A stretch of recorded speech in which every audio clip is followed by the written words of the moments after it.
C'est là que j'ai appris avec horreur ce qui vraiment s'était passé. J'ai 15 ans, c'était le 22 février 1962, je suis en classe. Je suis au lycée Marseille-Vert, à l'école, et le surveillant général, M. Bianchi, vient me dire il y a un problème, il faut que tu rentres chez toi.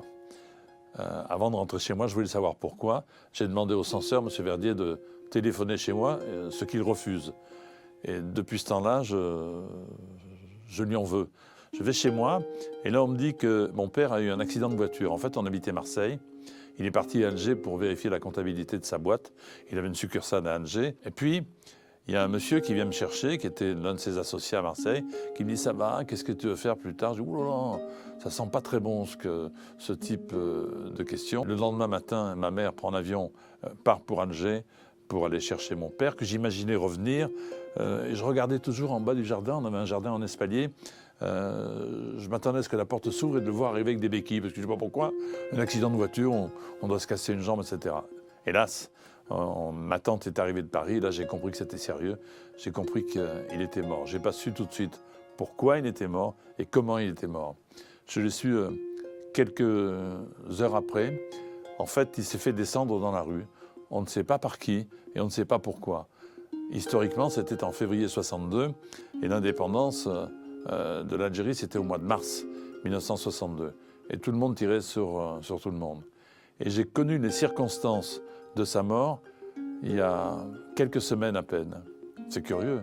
Un jour, chez des amis, dans l'Hérault, il y avait une femme politique originaire de l'Hérault qui est secrétaire d'État aux anciens combattants. Et elle me dit, si tu veux, je peux essayer de retrouver les archives. Et elle a retrouvé les archives.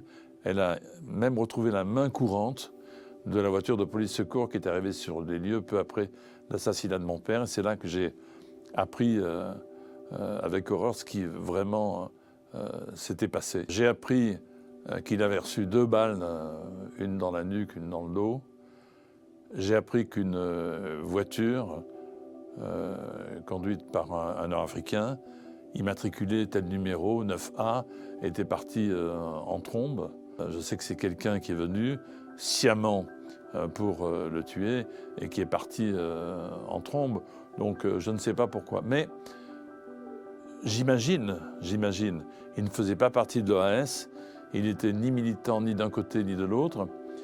Mais quand ma mère m'a dit qu'il était parti pour vérifier la comptabilité, je suppose que son associé sur place avait dû peut-être un peu piquer dans la caisse. Et comme à l'époque, pour un billet, on pouvait faire descendre qui on voulait.